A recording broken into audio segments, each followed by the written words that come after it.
Ever wanted to switch to a different Fortnite account on your PlayStation 5 to play with a friend or maybe use your alternate account? First things first, press the PlayStation button on your controller to bring up the control center at the bottom. Now, navigate using the left stick or the directional buttons to your profile icon. It's usually on the far left of the screen. Select your profile, then click on Switch User. This will take you to a screen displaying all the profiles on your PlayStation 5.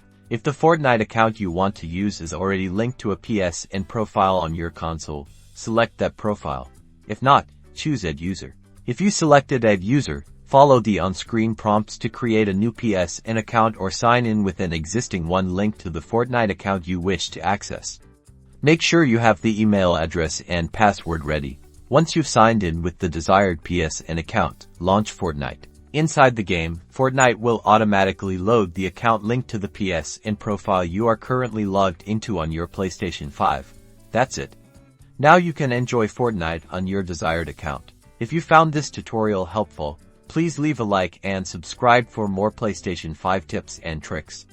Let me know in the comments if you have any other Fortnite questions. Happy gaming!